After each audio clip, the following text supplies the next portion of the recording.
শ্রী গুরুজয়, কেমন আছেন সবাই? ইনসাইট ফ্যামিলি টক চ্যানেলের একটি নতুন ব্লগে আপনাকে স্বাগত জানাই। তো প্রতিদিনই তো আমি সকাল থেকে আমার ব্লগটা স্টার্ট করি, কিন্তু আজকে একটু আলাদাভাবে ব্লগটা স্টার্ট করছি। সেটা হচ্ছে দুপুরে স্নানের পর থেকে।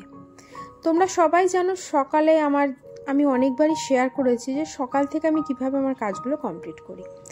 আজকে শেয়ার করব দুপুরের পর থেকে আমি কিভাবে আমার কাজগুলো রাত অবধি কমপ্লিট করি, এবং পুরো ঘড়ির কাঁটার দেখে দেখে বলতে পারো। তো প্রথমেই চলে এসেছিলাম দোতলায় দুপুরবেলা স্নান করে উঠে জামা কাপড়গুলো নেব বলে। কালকে মেলে দিয়ে গেছিলাম, বৃষ্টি হচ্ছিল বলে বাইরে। তো এখন নিয়ে চলে যাব সোনাকে খাওয়াতে। ওকে খাইয়ে ওকে ঘুম পাড়িয়ে দেব। ওকে ঘুম পাড়িয়ে তোমরা সবাই জানো যে আমার দুপুরে কাজ থাকে হচ্ছে ইউটিউবের কিছু এডিটের কাজ, কিছু ফেসবুকের কাজ, কিছু ইনস্টাগ্রামের। এই কাজগুলো আমি দুপুরবেলা খেয়ে উঠে কমপ্লিট করে রাখি, তাহলে কি হয় রাতে একটু সুবিধা হয়। সন্ধে হয়ে গেছে, 6:30 বেজে গেছে, আমার সব কাজ কমপ্লিট হয়ে গেছে, সোনাকে ঘুম থেকে তোলাও হয়ে গেছে। আমি ঠিক 6টা থেকে 6:30টার মধ্যে বিকালে আমি এই 1 গ্লাস জল খেয়ে নিই। আর এখানে গুরুদেবের ছবিটা না সবসময় রেখে দিই। যখনই আমরা যে কাজ করি না কেন আগে গুরুদেবকে দর্শন করতে পারি, তাহলে মনে হয় খুব ভালো হয় কাজটা। তো আমি এই 6টা থেকে 6:30টার মধ্যেই জলটা খেয়ে নিই, কারণ আমরা সবাই জানি যতটা জল খেতে হবে সেটা সূর্য অস্ত যাওয়ার আগে। রাত হয়ে গেলে জল আমাদের একদম কমিয়ে ফেলতে হবে খাওয়াটা। তখন ওই একটু জল তেষ্টা পেলো, 1 ঢোক 2 ঢোক করে জলটা খাওয়াটাই শরীরের জন্য ভালো। তো সেই জন্য আমি প্রতিদিনই 6টা থেকে 6:30টার মধ্যে 1 গ্লাস জল খেয়ে নিই। চলে এসেছি বাইরে, জামা কাপড়গুলো তুলবো, যেটা দুপুরে কেচে ধুয়ে মেলে রেখে গেছিলাম। আর গ্যারেজ ঘরে মেলে রেখে গেছি, এখানেই শুকিয়ে গেছে। যখন বাইরে এলাম, বাইরে এত সুন্দর হাওয়া দিচ্ছিল না, বেশ ভালো লাগছিল। ঘরে কাজ করছিলাম, বাইরে এত সুন্দর হাওয়া বুঝতে পারছিলাম না। বাইরে এসে এত সুন্দর হাওয়া দেখে মনটা ভরে গেল। তো ভাবলাম জামা কাপড় তুলি আর একটু খানিকক্ষণ দাঁড়িয়ে নিই। তো বেশ খানিকক্ষণ দাঁড়িয়েছিলাম, অনেকের সাথে একটু কথাটাও বলছিলাম। তো সেটা আর ভিডিও করিনি, কারণ কি বলতো, সবাই না ভিডিও করাটা পছন্দ করে না, তো ওই জন্য আর ভিডিওটা করিনি। তো যেটুকু আর কি আমি একা ছিলাম দাঁড়িয়ে, সেটুকুই ভিডিও করেছি। আমরা যারা ভিডিও করি, আমরা ছাড়া সবাই না বোঝে না, যে হয়তো ভাবে কোনো কারণ নেই অকারণ নেই দেখো ভিডিও করছে, কিন্তু কেন করছি সে একমাত্র আমরাই জানি। যাই হোক, তারা তাদের কথা বলছে, আমরা আমাদের কাজ করি। তো জামা কাপড়গুলো তুলে গল্প টল্প করে এখন ঘরে চলে এসেছি। আমার এখন প্রথম কাজ আগে ঘরে জামা কাপড়গুলো গুছিয়ে রাখা। অন্যদিন এই সময় কিন্তু সোনার পড়া থাকে, আমি ওকে 5:30টার সময় পড়তে দিয়ে চলে আসি। কিন্তু আজকে যেহেতু ওর পড়া নেই, তো সেই জন্য আমি এখন ঘরের কাজবাজগুলো কমপ্লিট করে একটু চা খাবো, তারপরে সোনাকে পড়াতে বসবো। আর ঘরের কাজ বলতে জামা কাপড় কটায় ভাঁজ করা থাকে, সন্ধ্যা পুজো তো আমার শাশুড়ি মাই দেয়। তো চা খেয়ে নিয়েছি, চা খেয়ে এখন বসে গেছি সোনাকে পড়াতে।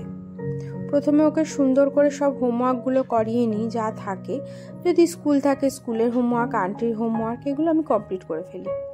তারপর আমি ওকে একটু পড়াই, তারপরে ওকে আমি ছুটি দিয়ে দিই। সোনার স্কুল খোলারও সময় হয়ে গেছে, তো ইচ্ছা আছে সোনার স্কুল খুলে গেলে আমি তোমাদের সাথে একটা ভিডিও শেয়ার করব। সোনার যখন স্কুল থাকে আমি ওই টাইমের মধ্যে কিভাবে সব কিছু গুছিয়ে কমপ্লিট করে আমি সোনাকে আবার আনতেও চলে যাই, ওকে নিয়ে আসি, সবই তোমাদেরকে সেই ভিডিওটা শেয়ার করব। আর কালকেই আলমারির ওপরটা পরিষ্কার করে ফেলেছি, খুব ধুলো হয়েছিল। টেডিগুলো সব ধুয়ে টুয়ে আলাদা করে রেখে দিয়েছি। এত ধুলো পড়ে না ঘরে, আর বাইরে কিন্তু এখনও হাওয়া দিচ্ছে। তো আমার সোনাকে পড়ানো হয়ে গেছে, এখন ও একটু ওর মতন খেলাধুলা করবে, একটু এঘর ওঘর যাবে, আর আমি এই ফাঁকে রাতের টিফিনটা করে নিচ্ছি। রাতে সবাই খাবে রুটি আর আলুর তরকারি। তো রুটিটা একদিকে করছি, আর এদিকে প্রেসারে একটু চটজলদি আলুর তরকারিটা বানিয়ে ফেলছি।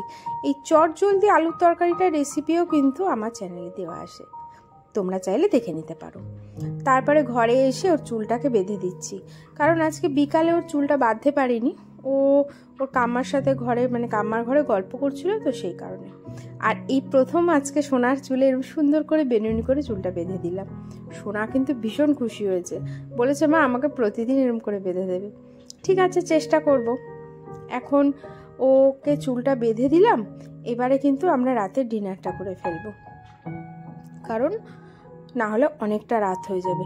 অলরেডি 10টা আজকে বেজে গেছে, পড়াতে একটু দেরি হয়ে গেছে আজকে। তো আমরা কিন্তু রাতের ডিনারটা চেষ্টা করি 3 জনে মিলে একসাথে বসে খাওয়ার। তাতে কি হয়, ওরও না খাওয়ায় একটা ইন্টারেস্ট পায়ও, আর এটাও চেষ্টা করি 3 জনে একই খাবার খাওয়ার। তো আলুর তরকারি যেহেতু করেছি, ওরটা একটু ঝাল ছাড়া তুলে রেখেছিলাম, আর আমাদেরটা একটু ঝাল দেওয়া আছে। রুটি, আলুর তরকারি আর একটু রায়তা।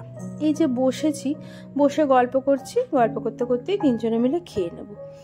তাতে কি হবে, দেখো ওরও কিন্তু বেশ ও খুশি হয়েছে।